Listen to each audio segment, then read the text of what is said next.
Hello, hello, hello, hello, everybody. Can you hear me?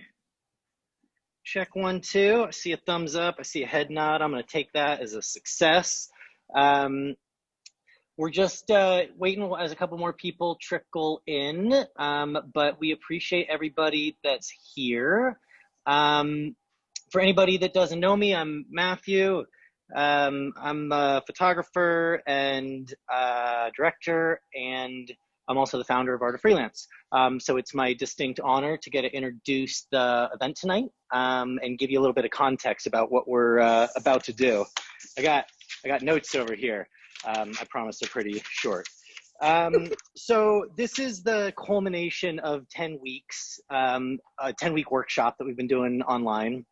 And the way that it's worked is that we started with a series of exercises that help us sort of dream big, think about some big picture goals, and then start to drill into that and think about projects that can lead us a step towards that goal. And then we worked on those projects for 10 weeks.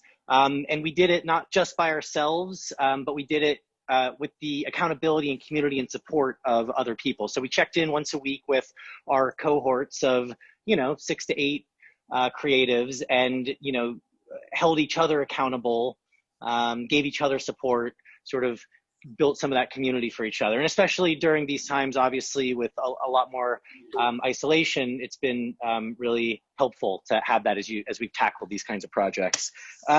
So tonight's going to be presentations from 3 of the 10 cohorts that are doing the workshop.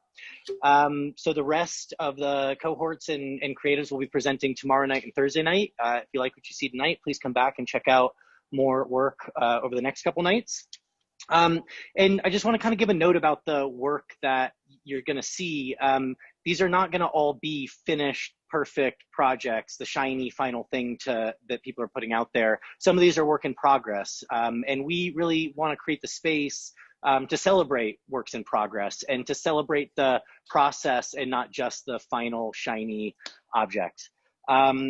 So there's 20 of us that are going to present tonight, thereabouts. It's going to be 3 minutes per person.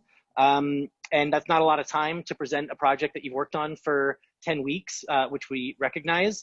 So we really want to encourage everybody to connect, connect in the chat, follow people after the event. One nice thing to do is to change your name here in Zoom to your Instagram handle, if that's a way for people to follow you. If you go up to your picture, your video, and there's 3 little dots in the upper right hand corner of your video, if you click on that, you can rename yourself. But give a way for people to find you, the presenters after you present. Throw your information in the chat so that people can find you and follow along. So the first 3 people you're going to hear from tonight are the guides. The guides are just people that have done the workshop before and that led the weekly check-ins for everybody. So a big thank you to the guides, but really just a huge congratulations and thank you to everyone that participated in the workshop, everyone that's going to show work tonight. And thank you everyone that's come to check out the work. We really appreciate it. Info on 2021 workshops will be on the website, artoffreelance.com. Follow us on Instagram at artoffreelance. If you have any tech questions, if anything's not working, feel free to throw it in the chat and we'll be seeing that. Keep yourself on mute when you're not presenting so we don't get any background noise. Everybody feel good? See some work? Rock and roll. So without further ado, the first presenter is Jessica. Thank you. Hi, everyone. It's so nice to be here and lead off. I'm going to share my screen. And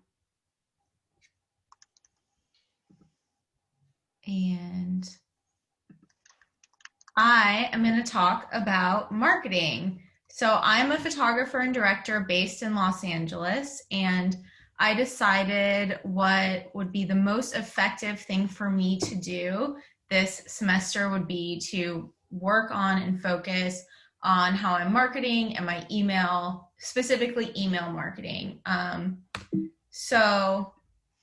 My objective was to create an easy strategy that I could replicate quarterly to grow my network, drive traffic to my website, and convert contacts to clients. I aggregated my existing contacts into a Google Doc, and then I worked with a consultant to help plan a strategy. We designed an email template and pulled thousands of contacts to target from agency access. And then I did the really scary thing and I pressed send. Here is like, this isn't the actual email, but these are like design components from the email. Some new work, some work I've done for Facebook, a couple different like editorial shoots, and then like advertising the website that I've also worked on in the last few months. Like I redid my website and my branding. And then the outcome, it felt really good. It was really successful. I had old clients get in touch about future work, new clients reach out. I've like have had Zoom meetings and have more Zoom meetings for like networking and talking about potential work. And most importantly, I can like feel confident to get on a cadence of doing like this communication outreach. A few things that I learned, I really didn't need a consultant. I will be handling a lot of the contact aggregation on my own and design on my own through agency access in Photoshop, but it was good to see how it was done, at least for the first go round. MailChimp is not really designed for self-employed creatives and is pretty expensive actually for like a larger contact list. Be careful when you're uploading your Google Doc into MailChimp, include all of the fields. I had like some issues with that, with compliance with MailChimp that I had to go and revise. Another thing, some people really just don't want mailers. They just don't want that in their inbox. Don't take it personally. And most importantly, I got over the icky feeling of self-promotion and now think of it as an essential part of my business. So thank you for watching. Cheers. And yeah, if you have any other questions, I would love to, hear from you. And I'm really excited to see all the presentations tonight. Thank you. Well done. I did the scary thing and I pressed send. I love that quote. There's a lot of people I think tackle marketing during the workshop because it is something that's so hard and something that we leave behind, and it helps to have other people kind of nudging you along there. Next up is Mara. All right. Hi, everyone. I'm going to share my screen now. Let's see if this works. Can you see my screen, everyone? Sure can. All right. Thanks everyone for joining the showcase tonight. So what I did for my project was the last few sort of sessions I've been focusing on creating my fine artwork and sort of building up a collection of work. And so now this time around, I decided that I really had to like do something else with it, like tell people about it and figure out a way to, just share it with the world and sort of publicize it. So part of that involved finishing up my website. So that was a key component. So I had most of it done really before Art of Freelance began. I probably had to finish about 3/4 of my website. So I can show you just very quickly,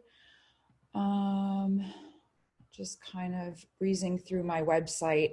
So it was just tying up a lot of loose ends, kind of doing the fit and finish of different things and how I wanted sort of different elements to display on my website, to naming pieces of artwork, doing some of the unsexy things like figuring out Google Analytics, but it's also super important. And then writing some of the copy, FAQs, that kind of a thing.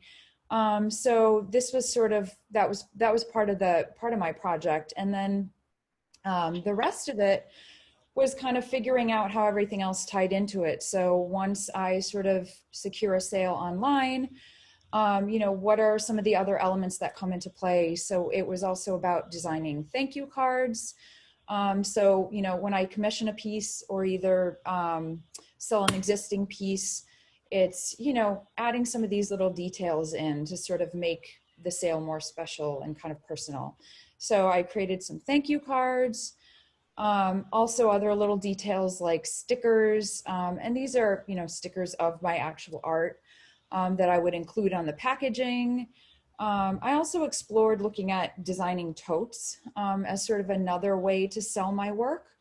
And then I also created some new work, some teasers that I'm going to share on social media. Social media was also a part of my plan, was to create an Instagram presence. And part of that involves like using Instagram to like tease some new work that I created. I'm doing more of a tease with you guys now, kind of showing you actual pieces, but you get the idea. So I created some new pieces here. And then, like I said, another element was creating an Instagram presence, because I hadn't had one for my fine art. It was just always on my regular site, on my regular feed. So part of that was also just doing like an exploration, like how do I want it to look? How do I want to brand it? What sort of, how do I want to elevate the work and sort of make everything feel cohesive? So that involved doing like a highlights exploration. What do I want to include in the highlights? Which images do I want to sort of showcase on this? And what am I going to cover? And just talking to people, a lot of times I noticed that people wanted to they were curious about the details of the artwork since they weren't seeing it in person. What does it look like up close? Second, what's the process? People are always curious about like, how do I make the art? What's my process behind it? And then a third is that I included was just like sort of a palette exploration, kind of a fun highlight that just shows like different sort of color combinations I'm interested in and sharing that kind of in a fun way. Things that inspire me, maybe it's a Zion palette, maybe it's a palette inspired by the ocean. And then next up was just starting to take images and kind of deciding what I wanted to do with the content, and sort of, when it came to like some of the materials I use, and just kind of figuring out, I'm not a professional photographer, I work with them, but just kind of deciding how I wanted to showcase this information and sort of make it feel like it's at home with my art and online. And then lastly, it was just really about like starting that Instagram feed. So this is just an example of kind of where I've gotten so far. Not everything's up yet, but I just sort of started creating a curation, and this is kind of where it started. So I've been posting up to about here, and then I've planned, other sort of stories after that, just to sort of get a leg up on, what else I want to do. Some of it, might move around a little bit, but it's just kind of playing around with this curation and sort of figuring out what feels at home and what feels, right for my brand. If it's doing work in progress kind of stuff, showing more about the materials I use, to showing finished pieces, and sort of other ways that I want to sort of showcase my work, if it's through like, stickers or totes or something like that. So that's what I worked on. And if you want to follow me on my Instagram, there's my handle, and then my website's on there as well. So thanks. Woohoo! Well done, Mara. Thank you for that. It's such beautiful artwork. We're so honored to have Art of Freelance to be a small part in your artistic journey and making the work, and awesome that you're sharing it more. That stuff needs to be out there, and I need a sticker. Thank you. So I'm actually next up. So I will start a timer on myself. Yeah, I'm a photographer and a director. I want to do more directing and create more video work. So that was my project for Art of Freelance. Was I originally said 1 to 3 specs that were stills and video together. I got 1.5 of them done, which I feel pretty good about. So I'm going to show you quickly well, I thought I was going to show you my website, but that doesn't show up in a screen share that I can do. There it is.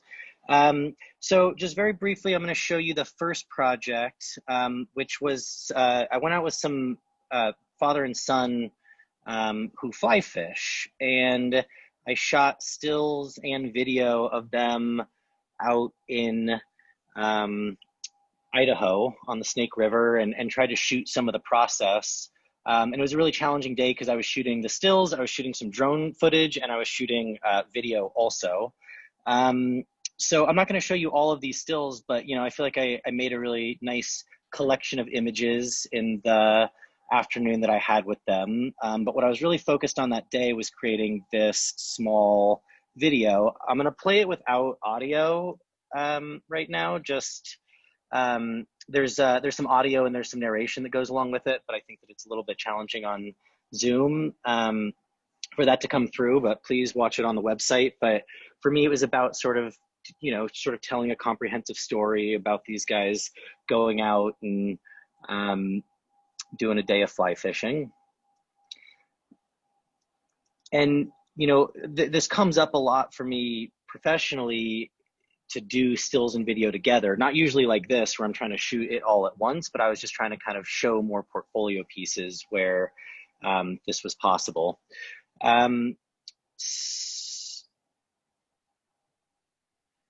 So the piece though that I was really itching to make and that we feel like we've made about half of is to highlight the work of this nonprofit here in Los Angeles. Can you still see that screen share? Does that still work? Yeah. Now that it's full screen. So these are some guys that worked in bars before the pandemic. And when the pandemic hit, they sort of pivoted their whole business to feeding undocumented back of house workers. So people that didn't qualify for any unemployment or any state or federal money. And so they just started this like kind of renegade, oh, won't let me advance the photos when I'm in this full screen. That's annoying. All right, I'm gonna show it like this.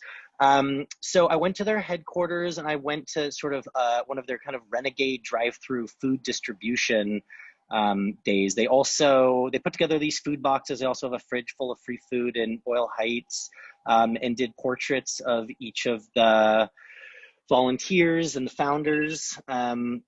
And then also them in action sort of doing their food distribution. And we also shot video for all of this and are excited to cut together, a 30-second video piece. There's just a beginning and an end to it that we're still working on, where we're gonna photograph a family who is a recipient of the food distribution, but because a lot of these families are undocumented, we're actually having to sort of cast a family and find a restaurant, so kind of put together the story that way.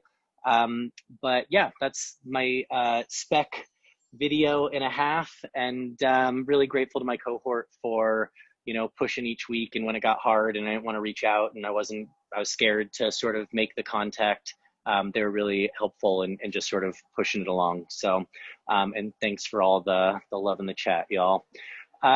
So speaking of my cohort and some amazing artists that I had the joy of checking in with for the last 10 weeks, someone that was in our cohort is up next, and that is Linnea.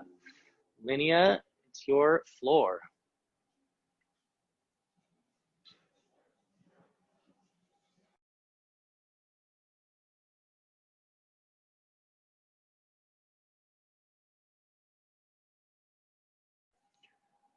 We're seeing Linnea, but not hearing you. Can you there hear we go. now? Yeah. Now I'm here. Yes. Okay.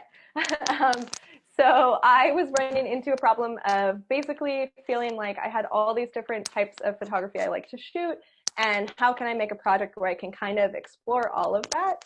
And I decided to make a zine eventually. Right now it's not. I've only shot 5 letters, but this whole concept of the ABCs of alliteration, where I take a sentence and then form a whole shoot around it, basically. I'm running to that same thing as you, Matthew. So I guess we'll have to do this. So basically, I wanted to be able to do like documentary photography, some more like fashion, some still life, and just kind of see how I can play and keep things zany and fun while exploring all these different styles. And I shot 5 letters so far. So here is my cactus keeper. And this is another shot of her. These are all Copiapoa for the most part. There's some others in there, which is a species of cacti. This is a one-off. So unlike the cactus one where I kind of did a range of documentary images. This was just like run and gun at the market down the street from me. It was around Halloween. I wanted something that was just kind of silly and fun, and here's my mummy. This was actually kind of the bigger shoot that I had set up during this whole process. I've done a lot of shooting for smaller brands and things like that, but I hadn't ever produced a full-on like self-produced shoot of fashion basically. And so I wanted to focus on something that was completely surrounded about this whole like safe way of shooting 5 people by making it actually 1 person. And I shot this through glass as well, so the model was completely on her own in there, and it just felt like a cool way to like still make work while dealing with COVID. So then these are the standalone images from that shoot. This is my friend Riley, who is a floral designer, and we just wanted to make something weird, which is how we came up with this one. And then this is another where I kind of had some more like curated shots like this, but then I also got some of her while she was working on these burrowing owls. And that's it. So I'm really into keeping in touch with people and collaborating, and then I'm always on the lookout. So let me know if you ever want to make anything. And that's that. Ooh, now we're going. Well done.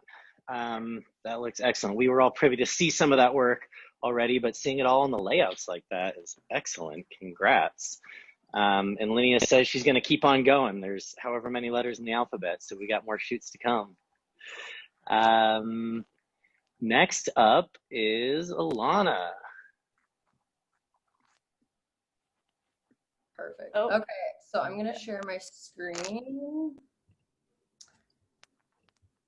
And okay, so I am new to LA as of this month, and I'm a sports photographer, and my project for Art of Freelance was that I really wanted to get into motion and directing, and I kind of didn't know where to start. So this was an amazing opportunity to do that and see what I could come up with. So I started off by going off this personal project that I had been working on during COVID. It was like different playing surfaces and that kind of thing, shooting all with a drone. And I had done the stills portion, and I thought it would be really good to do a motion component, a 30-second spot that could kind of go along with this. So my project is not done. We shot on November 30th. So we're just editing, and hopefully that'll be done next month. But I have like some bits and pieces from the treatment that I'm going to share, and some screen grabs from the shoot day and everything. So this was part of the treatment that I put together, talking about how this was going to be a really fast-paced, focused on the action, very abstract and bright kind of spot. And this was the frame of reference that we were using, kind of like the look and feel and that kind of thing. Then this was the storyboard that I put together that I then sent to the DP and the drone operator that I worked with, which was great. And then these are some raw, unedited samples of what we worked on. So we had a few different cameras. We had in the top, we had the Mavic Pro, so kind of like overhead, overview kind of shots going on. We had some FPV, first person point of view drone shots. So that lets you kind of operate quite a lot faster. You can like fly through people's legs, give like a kind of really crazy perspective that's really unique. Which I didn't include here because unfortunately the screen grabs look pretty interesting when you're moving that fast.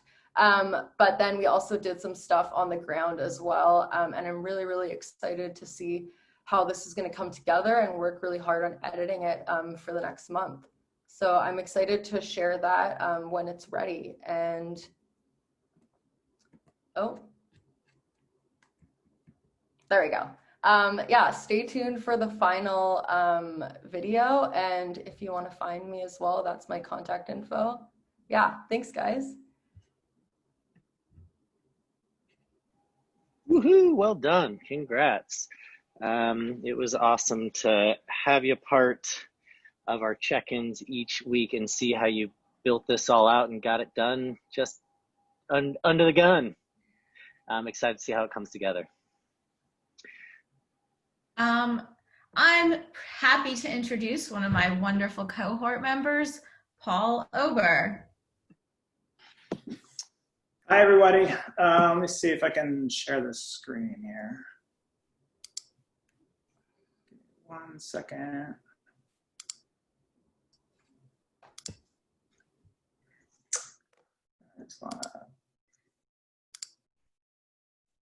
All right, so my name is Paul Ober. Matthew, that's Paul. Anyway, my initial project for AOF was also to shoot kind of my first video. I've been wanting to do a motion project for a while, and I thought this was kind of a perfect place to do this. So back in September, I was introduced to a guy named John Fife. He's a metal worker here in Dallas, and he works with architects and does all kinds of hospitality, corporate, residential stuff, does some really cool stuff. So we discussed shooting stills and motion in his shop, as well as, possible installation. And everything was going as planned, and I scouted a shot and had a crew ready to help me, shoot the video, and I even had an editor on board. And then John got COVID, and everything kind of fell apart. But luckily John's okay, and but we decided to kind of put off the video until after the holidays. So John did introduce me to a guy named Matt Marty, and this is Matt. And so I shifted gears and started kind of a new project. Matt has a forge in Cleburne, Texas, and he handcrafts hammers for blacksmiths and farriers and metalworkers. And so we started talking, and immediately he was on board for anything creative. I think, he's a small business. So if you're not familiar with this kind of work, the definition of forge as a noun is a furnace or a shop with a furnace where metal is heated and shaped. And to forge something is to make or shape metal object by heating it on fire, in a fire or a furnace, and then beating or hammering it. So this is the process Matt uses to make his hammers. It's pretty dangerous work. And it takes years to get to the point where you can kind of quickly, efficiently, and safely forge these tools. The work is also very noisy. There are these huge hammers that are constantly going. You have saws and grinders and belt sanders. It's pretty oppressive, actually. It wasn't an easy place to shoot.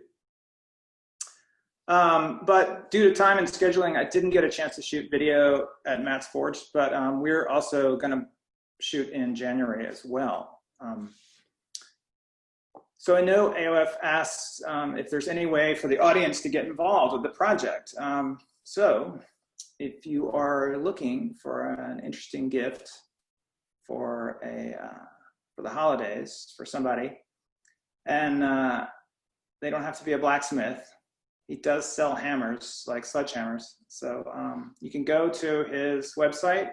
It's called martyforge.com. I'll put it in the chat, and check out his stuff. It's been a fun project. I think I'm going to keep going with the Craftsman in Texas. Thanks, everybody.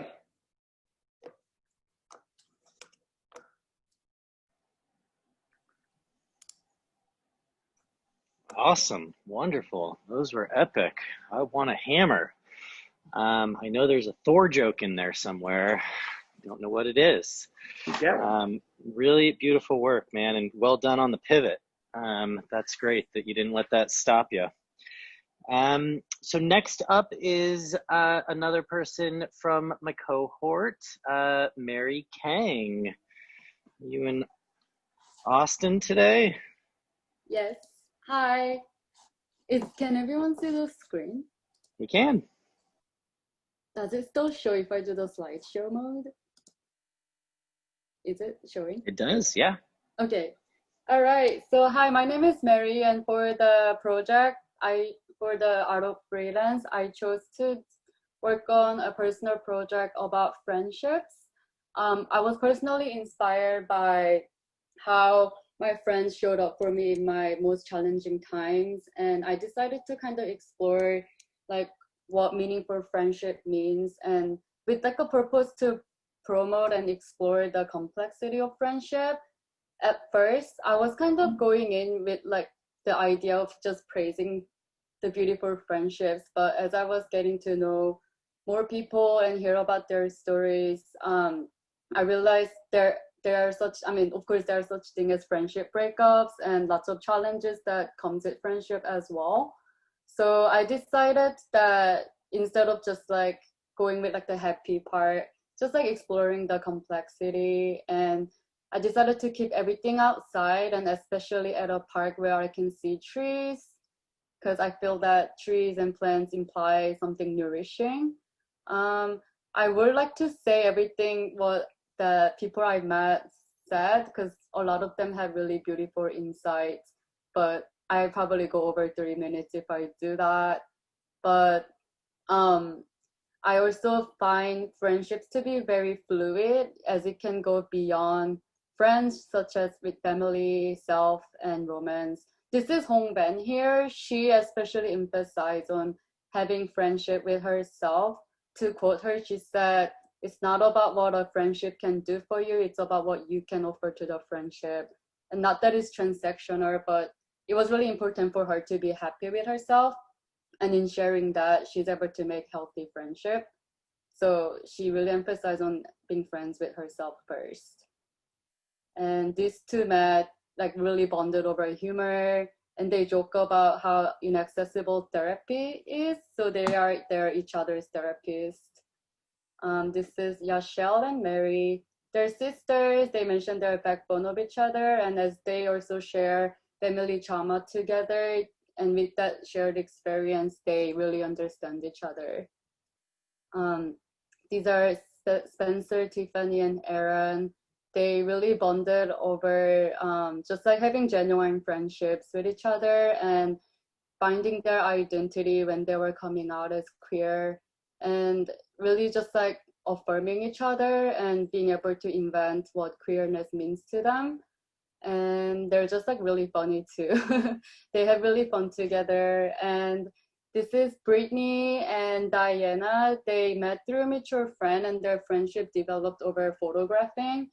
And Brittany mentioned how she felt loved when Diana was photographing her and how she saw her in photos. And yeah. And that's my website. I am home based in Austin. I go back and forth between here and New York. So if anyone is in Austin or maybe in New York, feel free to DM me if you wanna be taken your portrait with whoever you share your friendship with.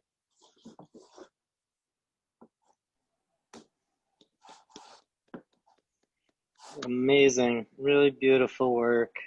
You should check the chat, Mary, because there's lots of love in there for you. I'm not crying, you're crying. Really beautiful. Thank you for sharing that. Congrats on a beautiful project. Next up, we have Nolwenn. Hi, I am a portrait photographer, and here, let me share my screen.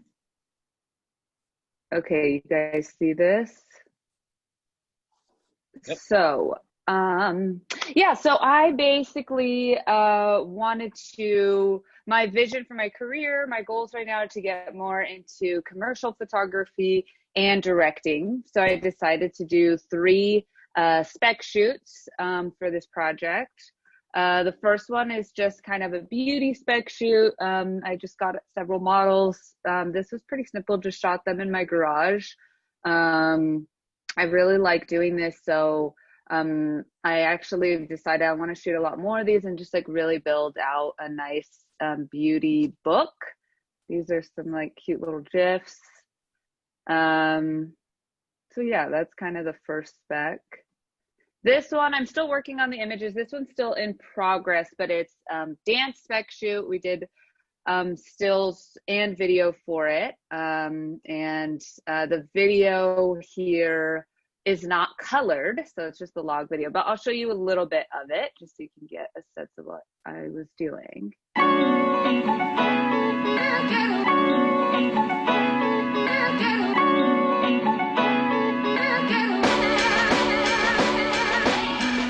I have been dancing for, I guess I've always been dancing. My parents say that I had a lot of energy and they wanted to direct that energy into something positive. I love the groove. I love that everyone has their own groove, and I love like copying that groove. And okay, so if you go to my website early in January, you can see the finished result of that. But that was, we just like went around downtown with the camera, and then the sound, I actually just had them record it on their phones and send to me later. Then my next project, this is my big project. This is a campaign, like a fashion inspired campaign that I'm calling Rise Together. Everyone in this photo is activists or community leaders of some sort. And this is actually, it's still in progress. I have 15 total images, like group shots that we're actually retouching. So we shot each of these people individually. Like this is a composite of all these people together. But because of COVID and we wanted to keep everyone safe, we shot everyone one at a time. And then this is kind of like behind the scenes, like how we did it. So it was like just one person in each frame, or the one on the bottom left, there's like two of them, but you know, they're over 6 feet away from each other. And then everyone got tested, of course, before we showed up to set. And then here you can kind of see, this is just like a rough thing that we did on set of like how they kind of all come together. And then this is the big, like the main group shot. Actually, there's 2 people missing. We had like 17 people total for the main group shot. So that will be hopefully done early January is the goal. And then also did a video for this as well. Video, I haven't started editing yet, but it'd be just like different moving portraits. And I had everyone also send some voiceover about like some of the work that they're doing. And I would edit it into like one big kind of like 2-minute video with everyone included. So that's it. This is where to find me. And if you follow me on Instagram, then you can see all this finished stuff as well when it's out. Wow, awesome. So much great work and such a great vibe. All right, next up is Justine. She is the first member in my cohort to present. Welcome. Hi. Hi, my name's Justine. I'm a makeup artist, and I wanted to get more into my creative direction and vision and stuff. So this is kind of my first creative directed project. All I have right now is the treatment and mood board, but I have a small team ready as well. We're just kind of waiting for lockdown stuff and figuring out kind of like the little nuances and whatnot, but I'm going to share my screen right now.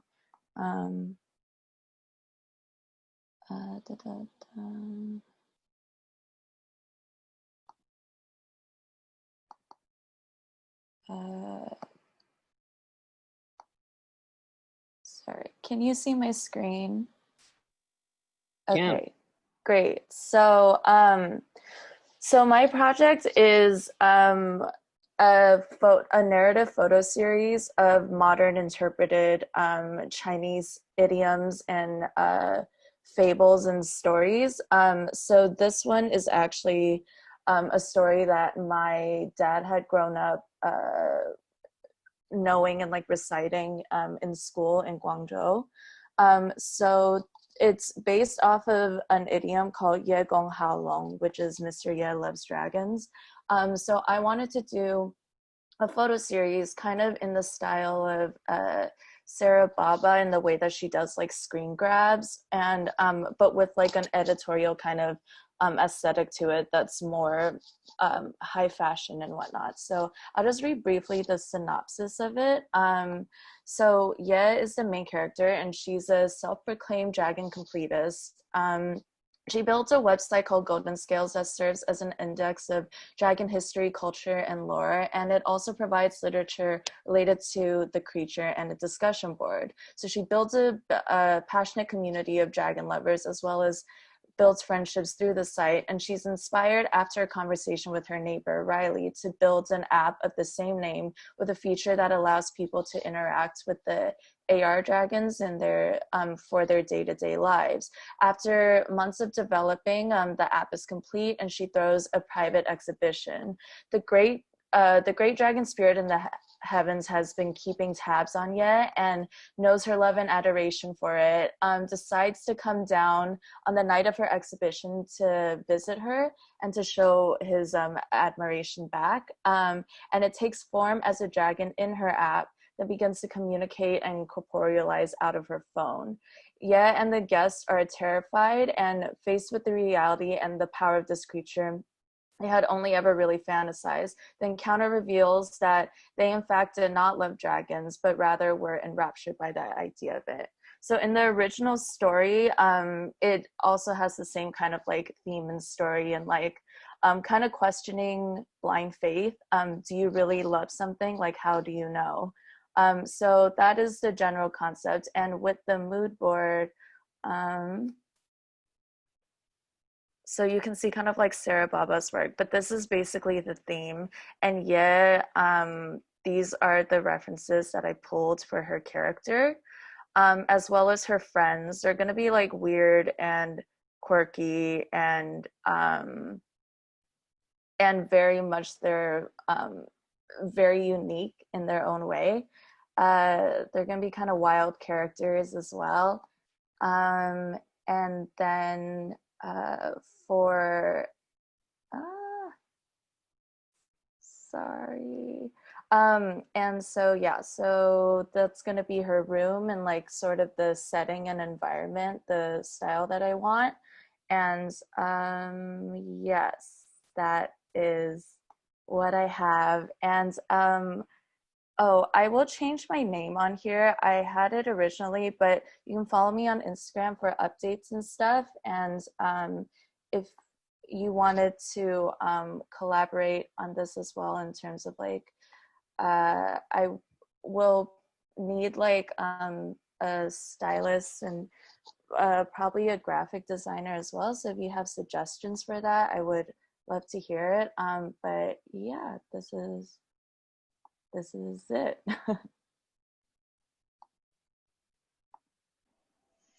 Nice. Congrats, Justine. Be very excited to see that come together. You've got an audience excited to see it. All right, so next up we have Lucy. Hi. Hi, I am a commercial and editorial photographer based in Chicago. I'm going to share my screen here. Here we go. Does this work? And I also decided to do marketing for my project as well. I have been really busy and kind of reactive in the past couple of years, and the pandemic kind of gave me the opportunity to be reflective and think about, be kind of intentional in my next steps and kind of focus on my efforts of getting in touch with the people I want to work with. So I kind of started just getting all the ideas that have always been floating around in my head out onto color-coded spreadsheets. So I just made schedules of like all the things I could do on a daily, weekly, monthly basis. And this doesn't really make much sense to you guys, but it was just kind of a first big step of getting a process out and kind of designing it so that it was something I do every week and every month. So it's just as normal as my assignments or my bookkeeping or whatever. Because for me, the reason I wasn't reaching out to people is I would just build it up as this big project, as this big thing to do, and I wouldn't know where to start. Wouldn't know what kind of PDF to put together or what to say in the newsletter. So this just repeats every 12 weeks, and it's just something I could get done theoretically in a day or can get across each week of my work week. So that was a big step. Another thing that I focused on was becoming really familiar with MailChimp.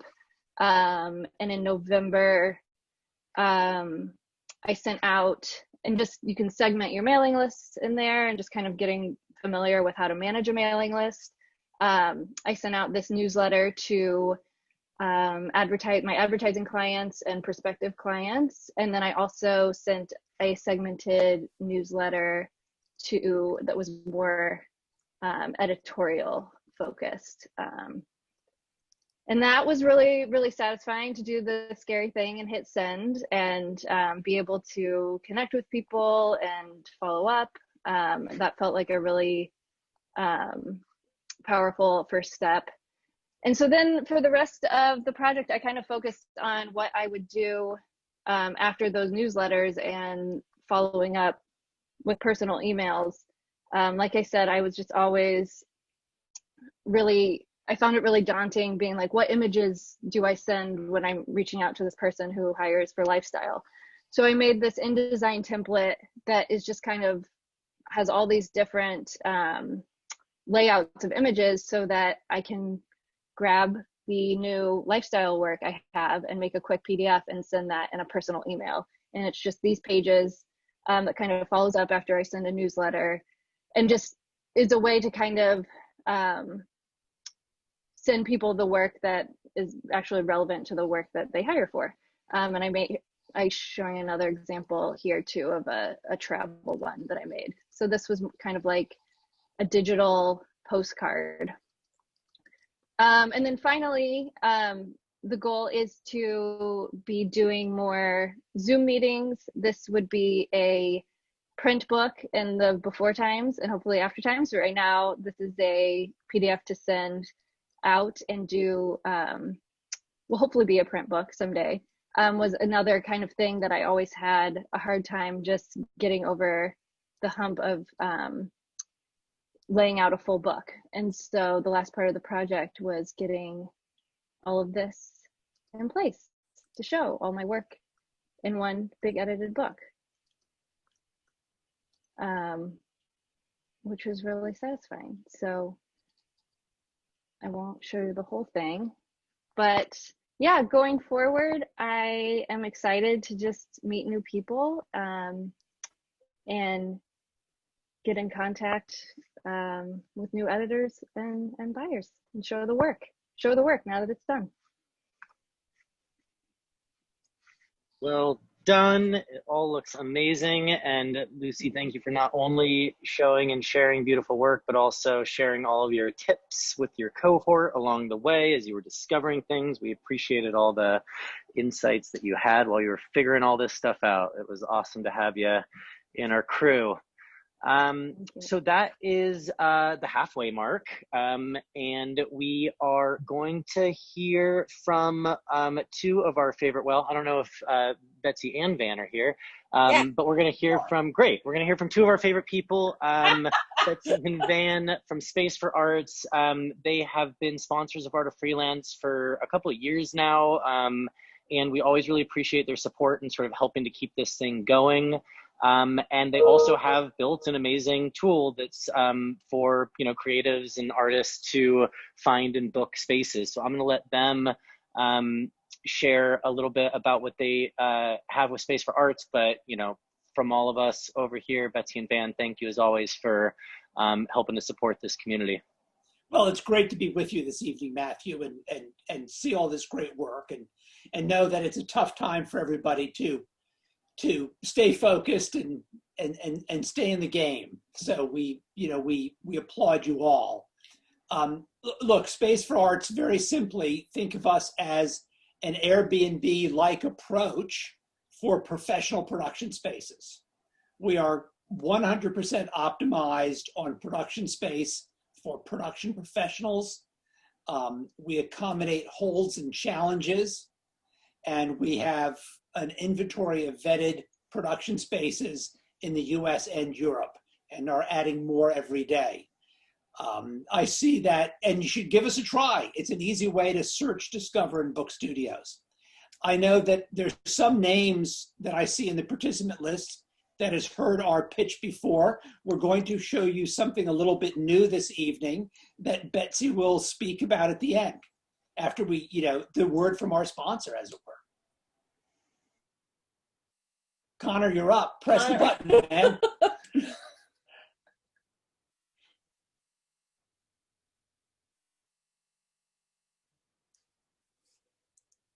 No sound.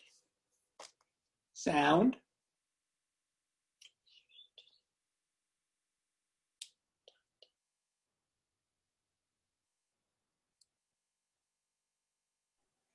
We're going to try that one more time.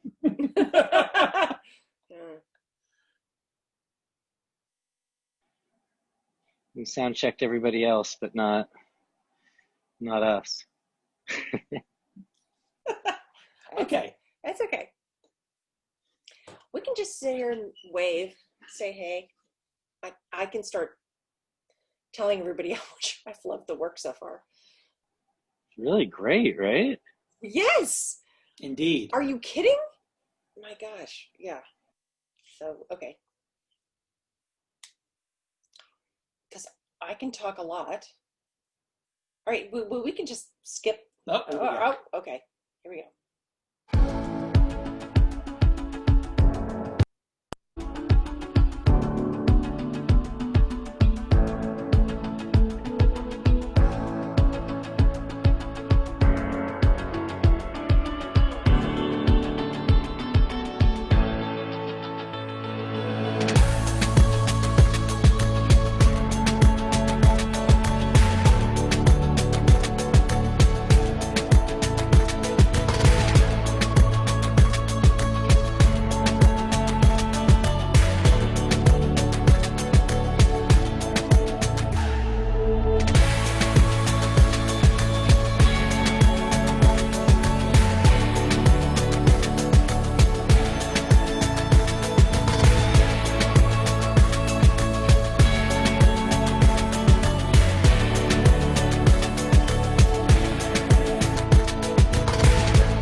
Okay, can everybody hear me?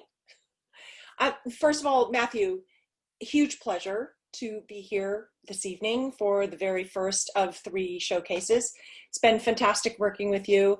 Sorry that we can't be there in person. Sorry that we can't meet all of you and all of your fantastic presentations in person. We are absolutely honored and privileged. Some of you we had the privilege of sponsoring for your fall semester, and we know who you are behind the scenes, and we hope to connect with you after this evening. But we want to let you know that it's really a pleasure to be a part of this industry and a part of this community. COVID sucks. We understand that Los Angeles is not great right now, but it will be. Things are going to come back. Production is going to come back. And we know that production space is going to be more important than ever, because as soon as there's some kind of vaccine that's widely distributed, content comes back. We have initiated a community response. The American Society of Media Photographers has a foundation called the Donors Circle, and as part of COVID financial relief, our company is donating 2% of all the revenue of all of our bookings to the Donor Circle, which gives cash grants back to creatives shooting in studios. So if you come to our website, you'll see a link at the top of our page. If you'd like to learn more about that, please apply. We are here for you, and we love everything that happens at Art of Freelance. We love all the projects, and in essence, if you're going to be part of the community, you have to participate, and we hope you check us out. But more than anything, if you ever need a production space to shoot in anywhere across the globe, please reach out to us and we will help you. Matthew, thank you. This has been an amazing opportunity, and we can't wait for the rest of the evening. Thank you both. And yeah, I can't believe I buried the headline. Thank you guys for sponsoring the scholarships that we offered at the beginning of the workshop. I think there was 10 or 12 people that did the workshop on scholarship. Thanks to you guys. And thank you always for your commitment to the community. I put it in the chat, but it's true. You don't just say it, you really back it up, and you have since the beginning. So we appreciate you guys, and check them out, Space for Arts. It really is an awesome tool. Thank you for being here and for sharing that. And I believe Jessica will introduce Scott. Yes, thank you. Up next is Scott Brockmeyer from the snowy mountains of Colorado. Mute myself. Share screen. How many screens do you see, Jessica? I just see you. You just see me. So let's try the this one too. Bear with me. No, I don't want to see those people.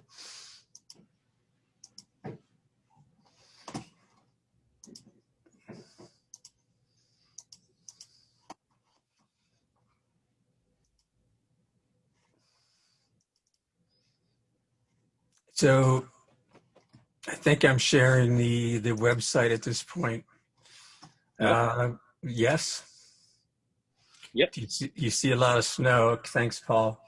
So my name is Scott Brockmeyer. I am out of Denver, but I really live in Breckenridge and Workvale on ski patrol. One of my biggest things in life is helping people and putting smiles on people's faces. We absolutely need to do more and more of that. Life sucks right now, so let's see if we can help each other.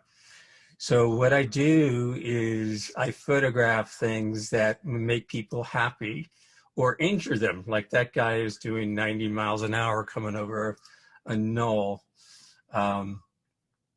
And what I'm trying to do is get into a different market. Historically, I have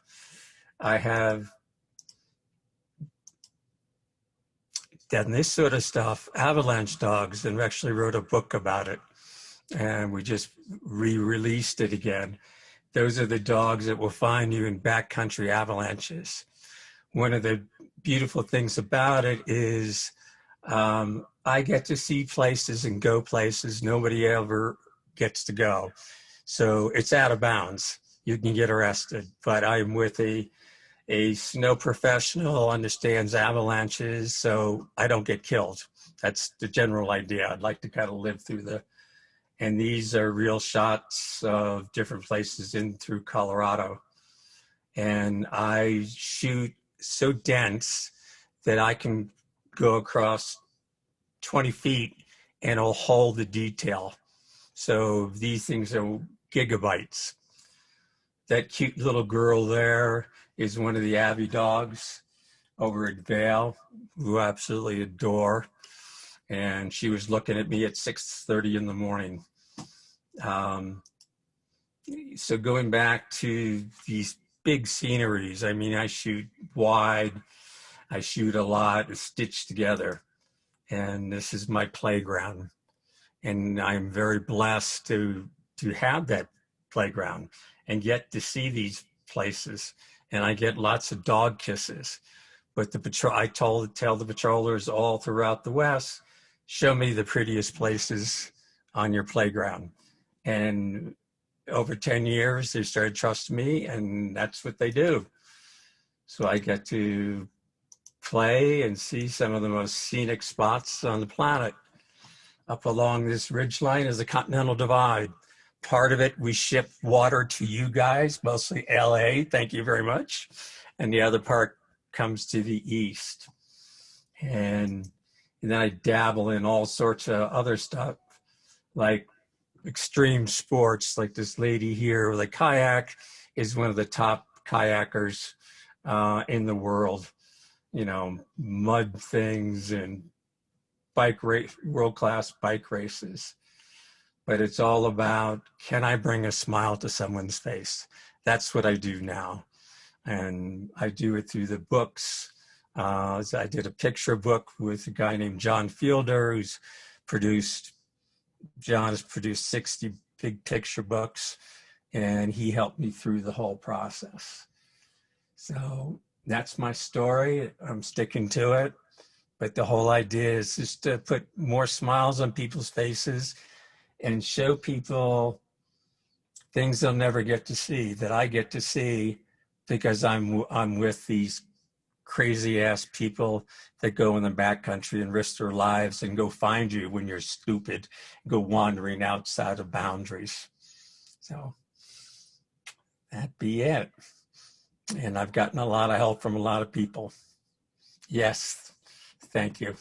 She bought the book. I ship it. I do ship it. Teresa, very good. Thank you. So that's my story. I'm sticking to it. And Jay, thanks for showing up. And Rich. Jay, I did work without you around. Any questions at all? Looks excellent. We're all jealous of your backyard and the things you get to see and do, man. Congrats. Thank you. It can kill you if you're not careful. Looks really awesome. What a cool playground. Awesome. Well, I think it's my turn to introduce our next guest or presenter rather. And awesome job, Scott. You definitely put a smile on my face, and I want to get that book with the avalanche dogs. So, all right. Well, welcome, Margaret. Emery, you are up next. Hi, everybody. Let's see. I think Scott's screen is still sharing. Oops. Oh, there we go. Hey, everybody. Let me Hi. get this in full view. All right, can we see it? Yes. So my name is Margaret Emery. I'm a writer, performer, and producer in Los Angeles, and I'm also the wife of an architect and the mother of 2 little boys. And my hope in 2020 was that it would be the year of calm and newfound space for me to reshift my focus back to my freelance career, as both of my kids would have been in school. My husband would have been at his office. I was really looking forward to some space. And enter COVID 2020. Suddenly our entire family was instantly stuck at home, and I was thrust into a new role as homeschool teacher and doer of all things I'd never done before. And as I found myself navigating these changes in our lives with more demands of my time than ever, I felt this creative opportunity start to shrink. And I'm not, there we go.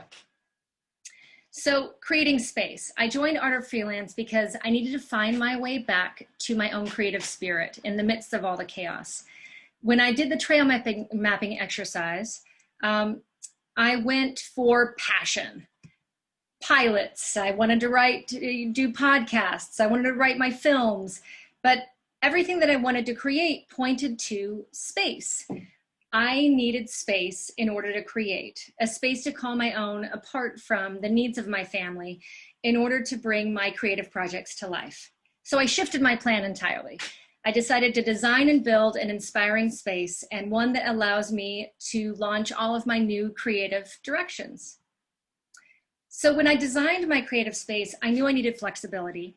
And my plan was to take over a small room in our house. And my architect husband found a creative solution to maximize the space and to really make it truly flexible and functional. And so although I started this as a personal project, suddenly I realized that whatever I created for me would also really inspire my family. And so this is the before, a lot of junk, and this is the after. We created a wall-to-wall command center with 2 workstations that provided me with ample space to and storage to do my freelance work, and also it gave my husband a place to sit that is not working at the card table in our bedroom, which he has done since March. So everybody wins. And this command center overlooks our garden. It's light and bright and inspiring. It's a central mothership for me to conquer the freelance world while simultaneously carrying out the workload of what's going on at home. And in the closet, you'll see a booth. I designed a closet voiceover booth for me to record voiceovers. I wanted it to be functional and practical. I kept the wall of kids' toys and then hung foam mattress pads and carpet tiles for sound absorption. And then I chose recording equipment that allowed for flexibility. And I now have a fully realized voiceover closet booth in my kids' storage room, and that is incredibly exciting. There's another view of it. So I joined Art of Freelance to capture my creative projects again and to create a new body of work during a time when space was limited. And I found what I actually needed was to design and build a space, creating space to create.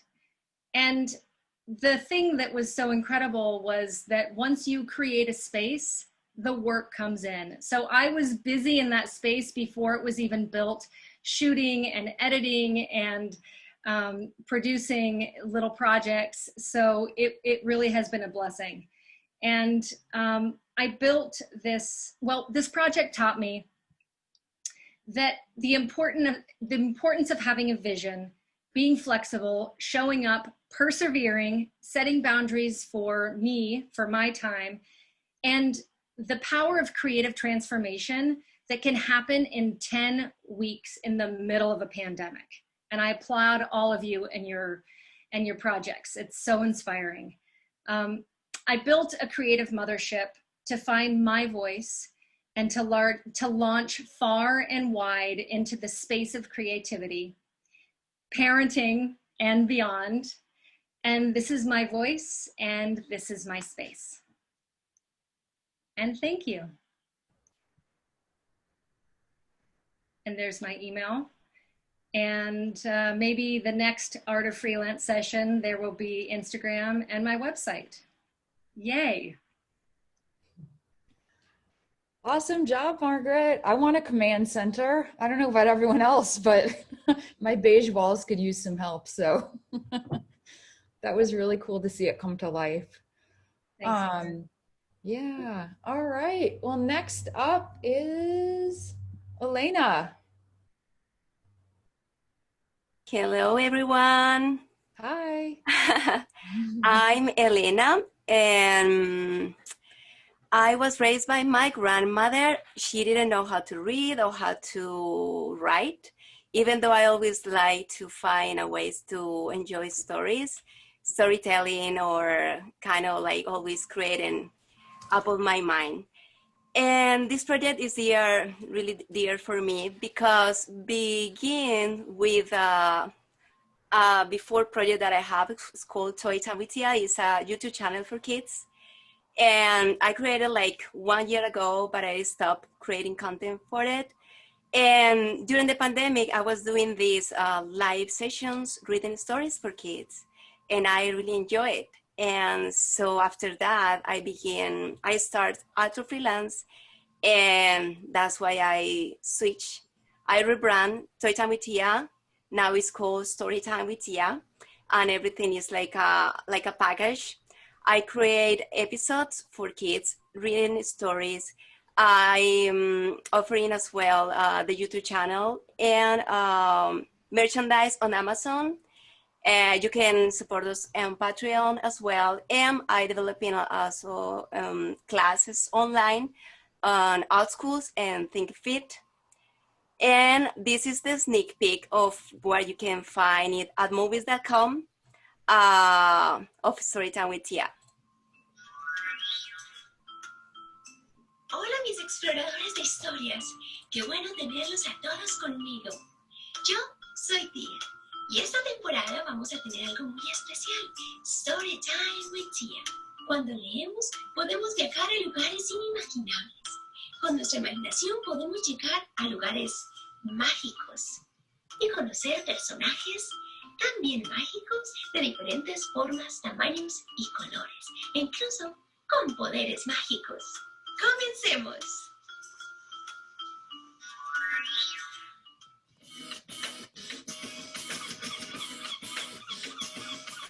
Let's start the show!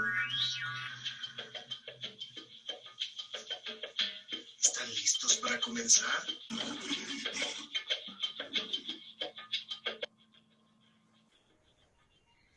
Encantado de tenerte con nosotros.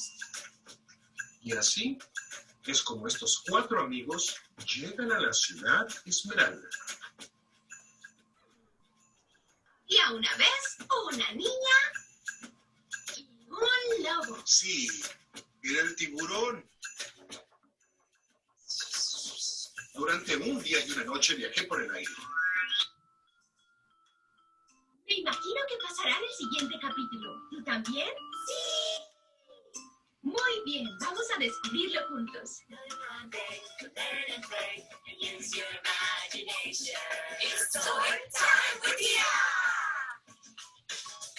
So I developed all the project during Art of Freelance with the stories that I was doing during the live sessions with kids. I start with the classical stories, but adapting the stories for children's because, as we know, like back then, they don't write stories for kids. So we changed together with my friend Mick, and we adapt the stories. And so you guys can visit our website. It's called storytimewithtia.org.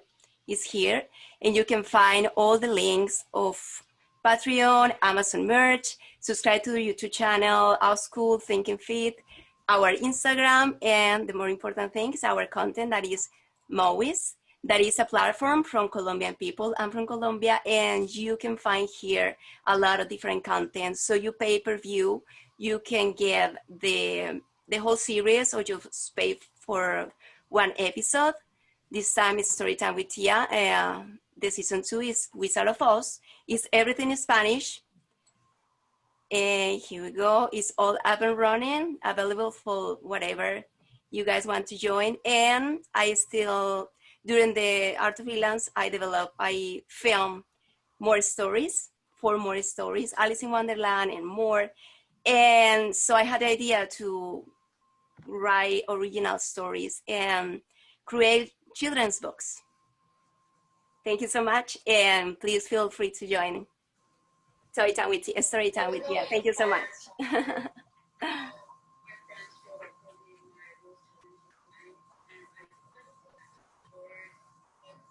Awesome job, Elena. Your stories bring me, and just the whole presentation brings me so much joy. It just has such a great vibe to it.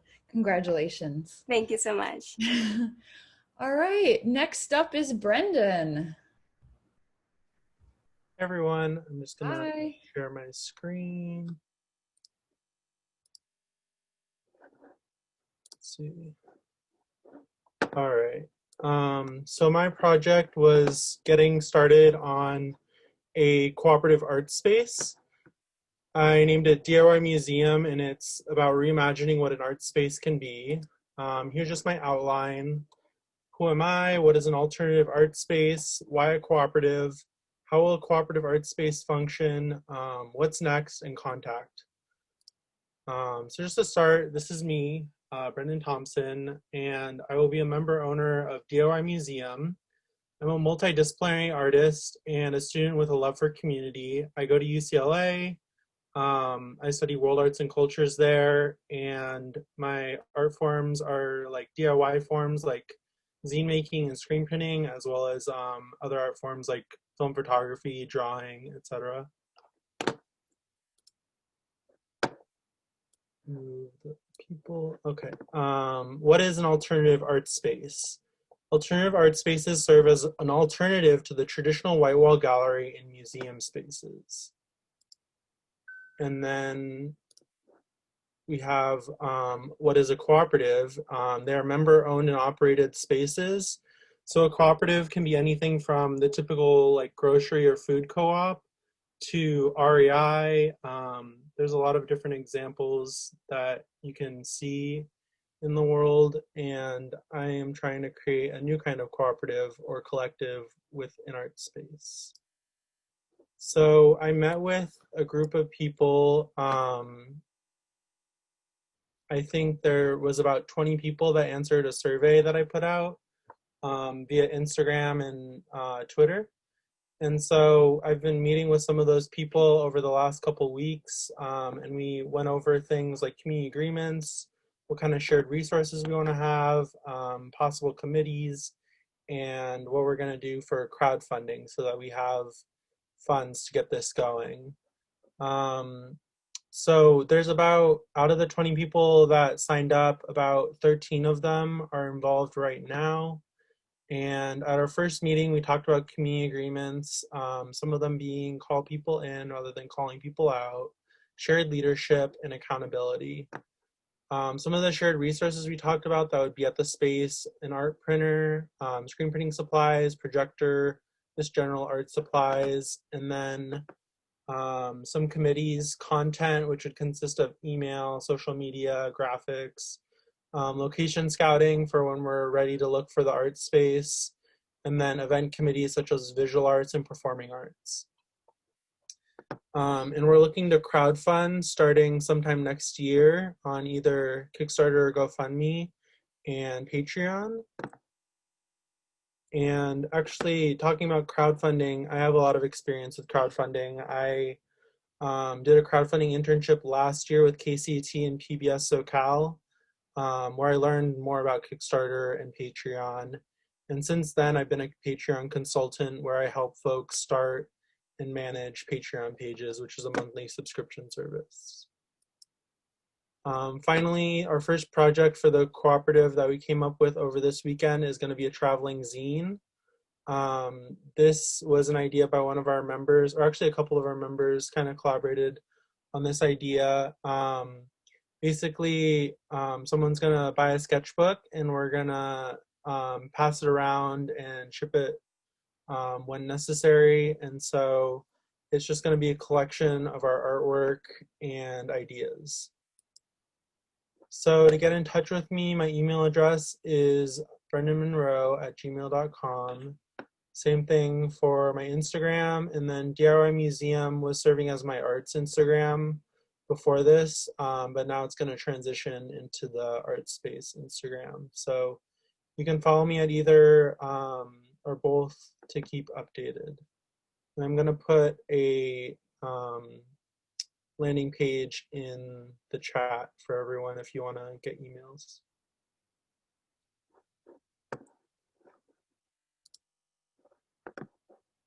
Thank you. That was awesome, Brendan. I really liked what Matthew said, that he was just trying to find a fake ID in college, and you're actually making some incredibly valuable things for our culture, and so like it's amazing. So well done. Up next is Teresa O'Brien Nguyen.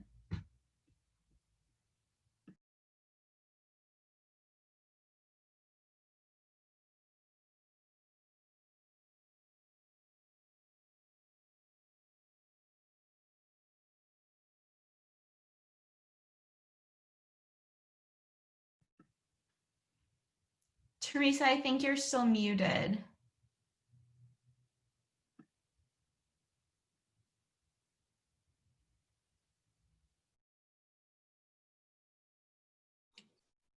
There we go. Can you hear me now? Okay, great. Thank you. Sorry about that.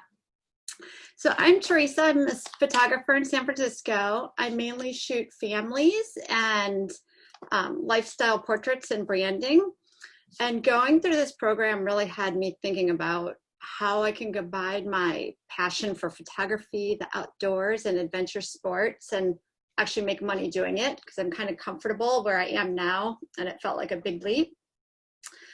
So as I was thinking all this, well, one afternoon I was coming back from paddling and I met this guy who had this really strange looking boat. It was just custom built and shipped in from England. And we got to talking, and I found out that he is attempting to cross the Pacific Ocean solo and unsupported from California to Hawaii in about 70 days. And on top of that, he's trying to set a Guinness World Book Records to boot. He set one as a group before, and now he's going solo. So I just love this guy's story, and fast forward a week later, I couldn't get the story out of my head. And so I did something that I've never done before. I emailed him directly and just kind of shamelessly asked him, can I photograph you? This is an amazing story, and I just want to visually cover it over the next few months. And I thought he would definitely say, no, I've already got it covered. But he said yes. And he liked the idea of it being a passion project. So this is the start of it. This is our first shoot. It was a sunrise shoot about a month ago. And let me open it up. So this is Cyril. This is actually, this headshot was from this morning. I went out there to meet him and his trainer, but this is him. And then what I did here is with the project, because I'm on land and he's in the water, we shared our locations through cell phone, and then through texting and calling, we kind of like tracked each other down. So that was kind of a feat in itself, doing this from the water in the bay. On the very bottom is the Golden Gate Bridge. And I kind of just mapped out for him, where do I want him at sunrise? And he had to paddle like 4 miles to get to the start spot. And we kind of like just moved around from there. And as you all know, the sun changes super quick. So these are kind of like, again, kind of just going for those iconic shots. I was really trying to go for, this is actually right before the sunrise hit, before the light came in, and trying to just go for those, showing him in the vastness. I was going for like, you know, wide, medium, and closer up shots. Oh, I gotta move this thing. So I gotta move your little portraits are in my way here. There we go. Okay. And I'm also trying to capture his sponsorships on his boat as well. So I'm seeing this as just going out there trying to do cover adventure sport and think about how he's going to use it for himself, like on his website, for his sponsors, things like that. And here's kind of just to scale. This boat just kind of came up into the path. He saw it coming from, I couldn't see it from where I was on the land. And this boat was coming in from the north, heading south a little bit. And he's like, I'm like, okay, paddle over there. And I just kind of sprinted to where I could try and see between bushes to get them. And here's just kind of like a reflective shot here. Sun's coming up. And of course, we're going to include the Golden Gate Bridge. Can't have this without that. And I found some of these challenges that I never really thought of in this is, you know, of course the light, and as it's coming up in like between the shades, but I had him wear something that would contrast to the blue. I told him he had to wear something like orange or yellow or something. Otherwise he would just blend into the blue, to the water if he was in blue or black. And so just coached him through that a little bit. But, you know, this boat is kind of new for him too. And we're having to worry about the tides and things like that, and the moving and the light. So it was kind of challenging. I also noticed that Scott could probably appreciate some of this is when it's, you know, smaller scale or so, like I could totally lose him if the shadows behind him, if the light's not there, he won't stand out. So I kind of like really had to play the time in getting anything for him. And then I finally was able to get down to water level on another part. And I think that's it.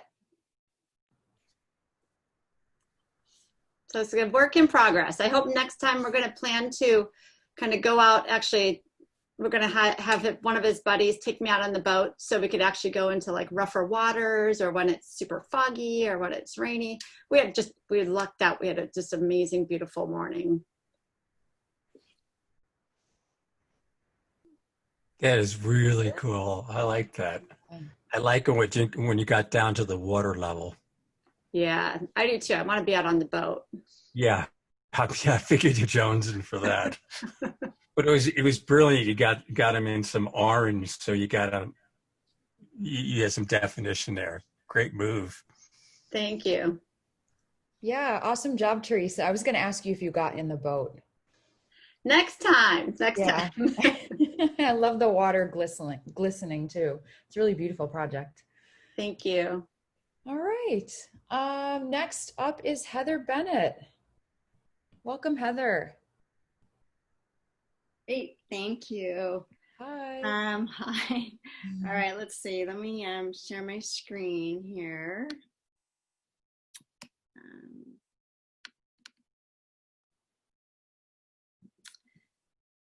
All right, can everybody see my screen? Yep. So my name is Heather Bennett, and my project, it was to document, I'm documenting the forgotten history of American old-time fiddling. Let's see. So before Art of Freelance, I'd actually done quite a bit of work in developing this project. I had a concept one sheet, a poster, and a project name. I had a map. I'm done. A website, a budget, a trailer. And I'll go ahead and play a little bit of this trailer, just so a small snippet of it, so you could kind of get an idea of what this project covers.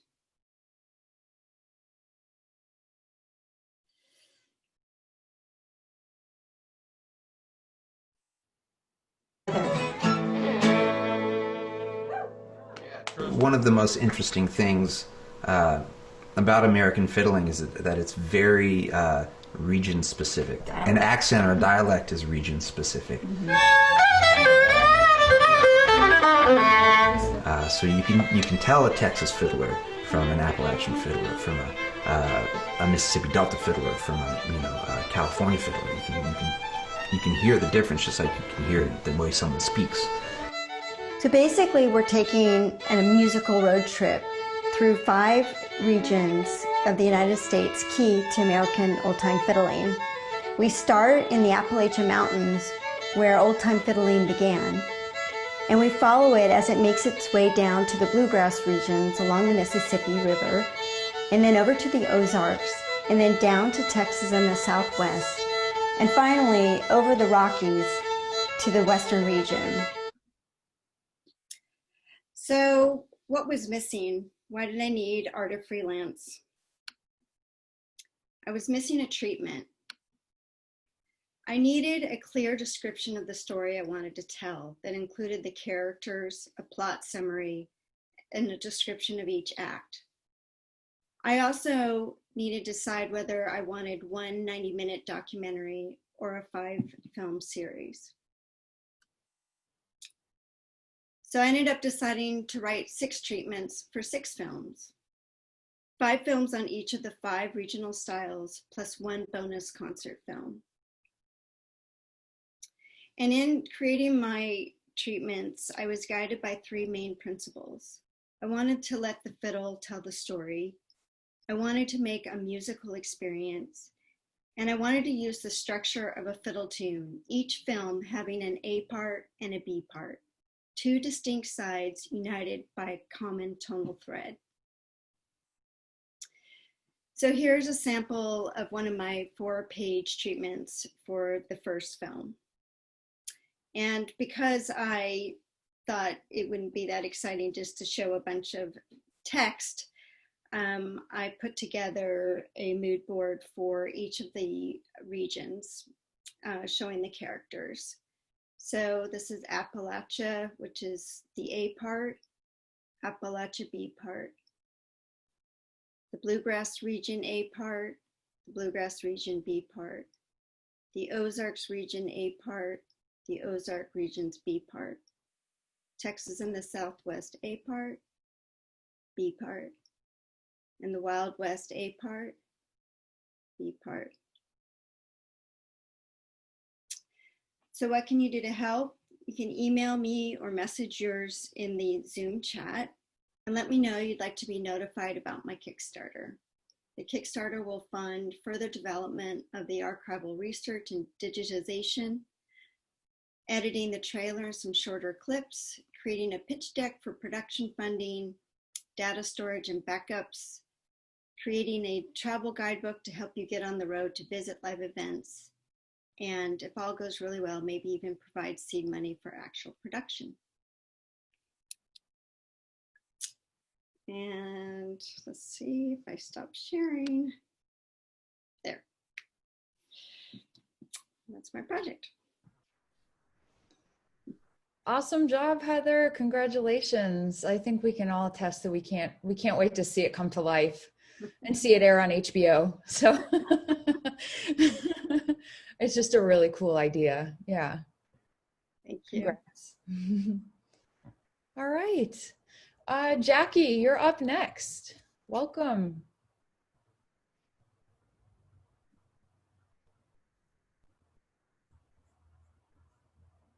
Hi, everybody. I'm going to share my screen.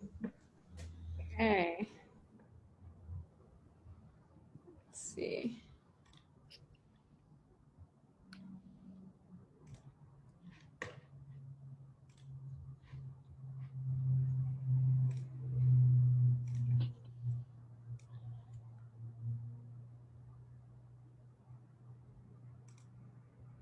Sorry, I have to grant Zoom access. Okay, let me see if it'll let me do it now. Okay, here we go.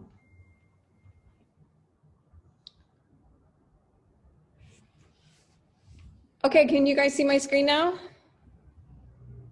Okay, amazing. So, good to go? All right. So I am an artist and designer. I primarily work as a creative director. And when I started Art of Freelance, I came to the conclusion that I really needed a way to personify these three different versions of my work. And I've spent many years designing brands and concepting anything from front-end web design to content creation, Instagram profiles for others. And I really wanted a way to really showcase myself and kind of rebrand myself. Because I've always been someone behind the scenes. So I took this as an opportunity to really build this persona. So I'll dive into the deck, the brand book that I created, or the beginning of it, and kind of share some insight into what this persona is going to look like. So there's three different kind of tiers of what I do. I have like my creative direction and consulting. I have a fashion brand that I design different kinds of leather and accessories. And then I have the third tier, which is performance and fine art. So some painting and drawing, and then kind of movement work. So how to manifest all these three together. So one of the first stages was to kind of concept, her mission, who she is, what's she made out of. She's kind of this punk rock, primal spirit. She's leader of a revolution, but her revolution is one of the soul. She's a life force, the true self, pure fire. Just kind of raw human expression. It's something that I've never really shared before, something that I really want to get into. And I do this all the time for other brands. Like, how do we get emotion into this? How do we show kind of what the brand is at its core? So this is like my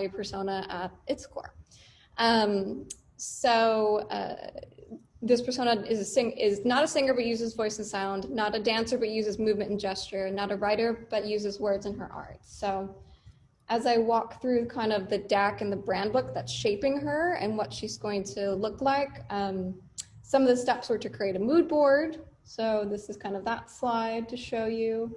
And then I have the contents of the deck that I'm working on. Going through the brand values, visual identity, that will be kind of the typography and color palette. I already have the logo, which is great. That's a big step out of the way. Kind of word cloud, and then diving deeper into photo and video guides, social media treatment, content categories, and like a content calendar for her as she relaunches this coming year. So one of the big things that I want to showcase is photo and videos of process. So how the work is being made. And here's kind of an inspo board from that. I'm letting people inside the studio, inside my process, whether it is like even the more digital end of it. Doesn't always have to be something I'm doing with my hands. So a little bit of what that will look like, and I'll kind of scroll through a few of these other slides. Style, movements, artwork that I do, and then the fashion design, how to blend these together. Ultimately arriving kind of at a unified Instagram feed or content, way to share the content. So on the left, you have my fashion brand, and on the right, you have the IG feed of this persona. So I'm right now conceptualizing how to blend the two. So the one on the right is conceptual still, of course, and then the one on the left is actually existing.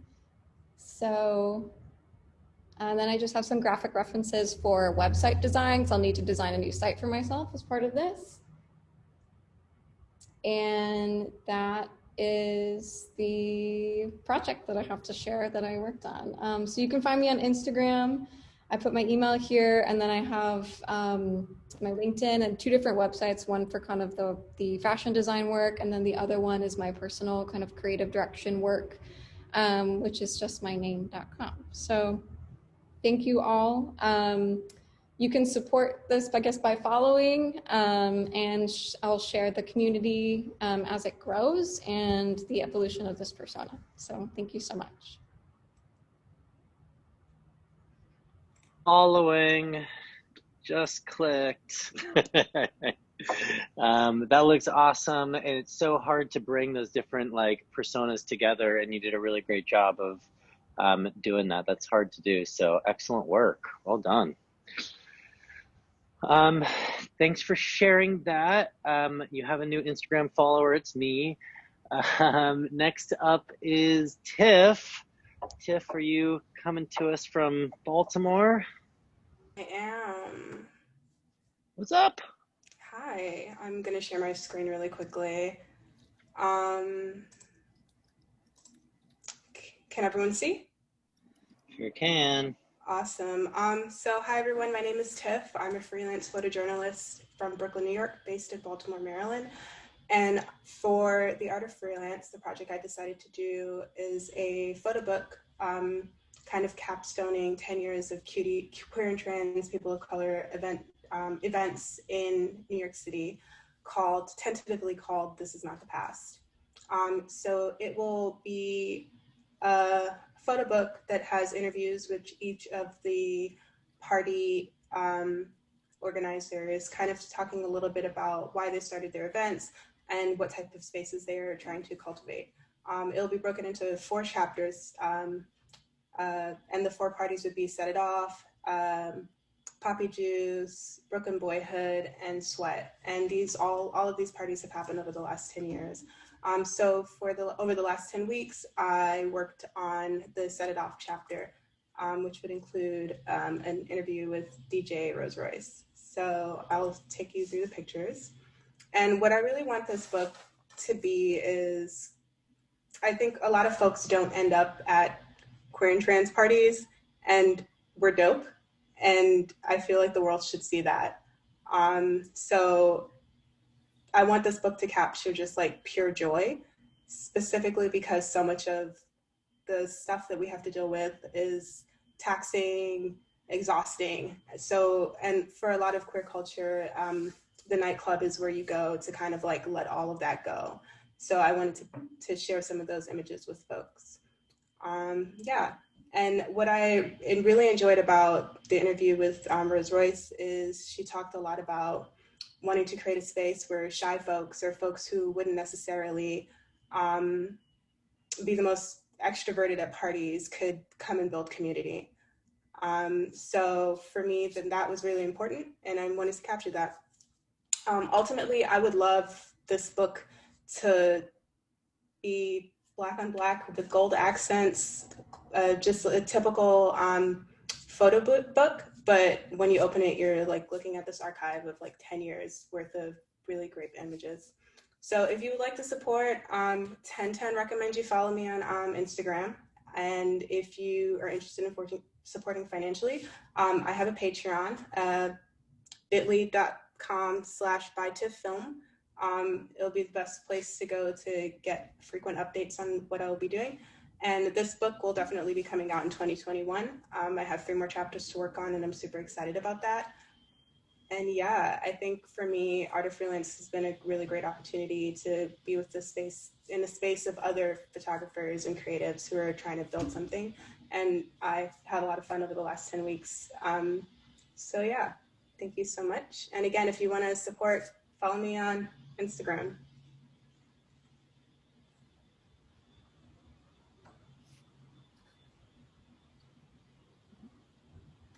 If that was so dope, I'm so inspired by what you've created, and I wish we could all be at a dance party together right now, sweating to great music. Thank you for sharing. Up next is Marsha Lebedev Bernstein.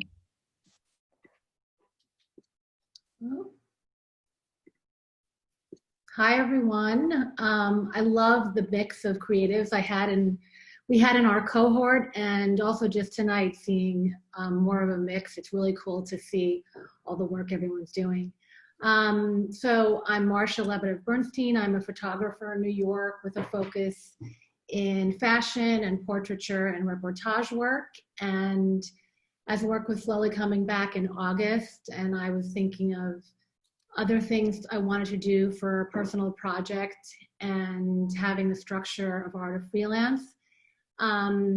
As some of the people in my cohort may remember, I had these kind of high concept projects with a lot of hurdles to overcome in terms of logistics.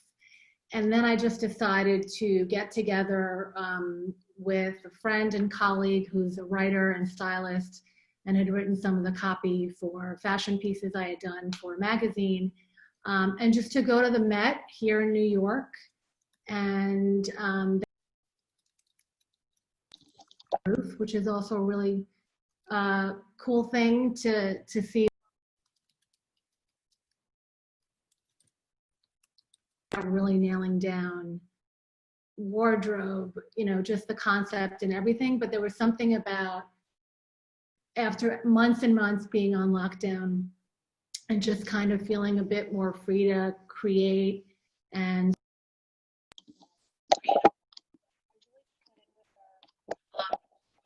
shoot in the Met and to kind of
Thanks for watching. Wow, awesome job, Marcia. They're so striking, and I think you picked a great choice in music as well. It seemed very fitting. Thank you. To the presentation. Congratulations. Thank you.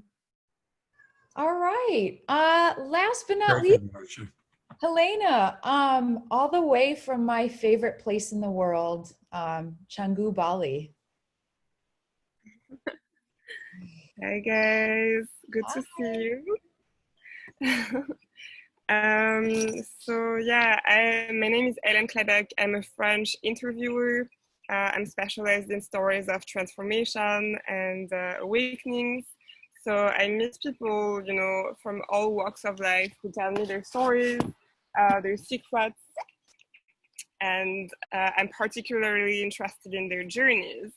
So I follow people around in their worlds, and then I capture their stories and I create content around it. So I collect data for, you know, conferences of what I've learned from my encounters.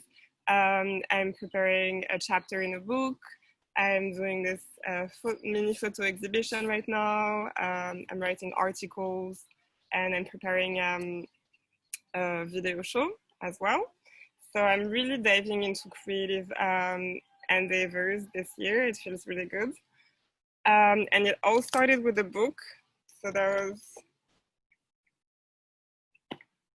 a bit woo-woo, you know, but it was about making my projects come true and achieving my dreams. That was 4 years ago. That's when I decided to completely change my life and go on this creative journey. And so I've been capturing stories of people for 4 years, and recently I decided to basically embrace the cringe of showing my work outside of my platform and really decide to see myself as an artist, you know, as a creative, even though it constantly feels like I'm not good enough or I'm not ready. I was thinking like, fuck it, you know, let's just create something and do something, and maybe that's gonna inspire someone else as well. So this year has been a really special year because, you know, in 2020, like probably many people have lost everything. And so that was really interesting because, you know, like living in this paradise, I was also experiencing hell at the same time. So that was really contrasted. A very interesting experience. And I've noticed that people around me who also stayed on this island, who decided to stay basically stuck in paradise, they had this really particular mindset of, you know, like overcoming challenges in a certain way. And that's really what I wanted to show for this mini exhibition digital exhibition that I put together. It's really what those people have in common. And I think there's a lot of mental illness happening at the moment. And yeah, we were in this bubble during the pandemic, and I want to really show this like winner's mindset of those people who overcame all sorts of challenges and who decided to put a lot of things behind them by coming here, you know, like symbolically. So I'm gonna share my screen.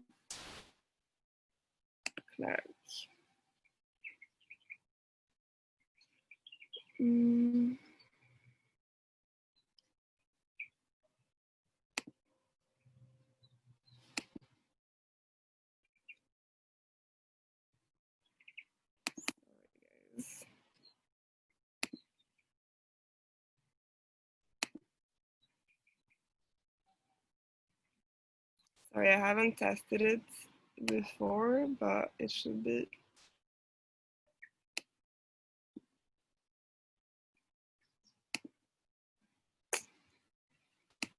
No, I'm not gonna be able to share the screen unless I quit Zoom. Oh my God, I'm so sorry.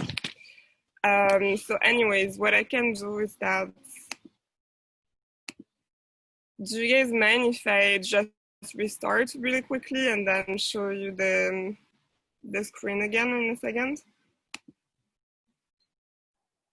Do it. I'll give our outro comments because you're the last person that's gonna present. So while you're doing that, I'll just say, oh wait, there's your screen share. It's working. Okay, It's working. well, lucky. Well, great. Okay. Perfect. Blast. Thank you. Okay, so I wanted to show you. I actually don't see my own screen, but you probably see the website here. So that's a bunch of the stories that I've captured just to give you an overview, you know, from tattoo artists to filmmakers to DJs and so on. And so for this particular one, it was really encounters that I had in Bali, you know, like out of the blue, not planned at all. And people started sharing their secrets with me and their stories. So what I wrote as the intro is that this exhibition gathers a selection of people who chose freedom over security, faith over fear, by choosing to stay stuck on a deserted paradise island. I collected their stories to understand who those people with good karma were and what led them to becoming the few chosen ones who had left their past behind to pursue their dreams in Bali. So we don't have a lot of time, but I'm just gonna show you some of the photos, you know, really quickly to give you an idea.